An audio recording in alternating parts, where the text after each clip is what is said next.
பொம்பளைங்க கூட இப்படி அழுவ மாட்டாங்க. ஆனா இவனுங்க என்னன்னா நினைச்சு இப்பயும் தோல்வியை ஒத்துக்காம கதறானுங்களே. இந்த ரிசல்ட் உண்மையாகவே நாம எதிர்பார்க்காத ரிசல்ட் தான். நாம மட்டும் இல்ல, தமிழ்நாட்டு மக்களும் எதிர்பார்க்காத ஒரு ரிசல்ட் தான். ஏன் இன்னும் சொல்லப்போனா இப்ப இருக்கக்கூடிய முதலமைச்சரும் எதிர்பார்க்காத ஒரு ரிசல்ட் தான். களத்துல யாரு உண்மையான எதிரிங்கிறத தெரியாம இல்லாத எதிரியோட சண்டை போட்டிருக்கிறோம். அதை நம்ம புரிஞ்சுக்கிட்டா ஆகணும். எங்க மிஸ் பண்ணிட்டோங்கிறத தெரிஞ்சுக்கணும். அப்பதான் நம்முடைய தவறை திருத்திக்கிட்டு அடுத்த முறை உண்மையான எதிரி யாருங்கிறத கண்டுபிடிச்சு அதுக்கு தகுந்த மாதிரி நம்முடைய செயல்பாடுகளை செஞ்சோம்னா நிச்சயம் வெற்றி பெறுவோம்.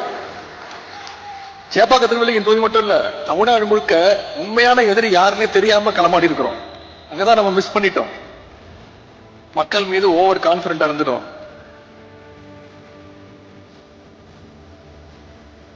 ஊர் ஊரா போய் ஓட்டு கேட்டோம், தெரு தெருவா ஓட்டு கேட்டோம். நம்ம தலைவர் தமிழ்நாடு முழுக்க போய் ஓட்டு கேட்டாரு.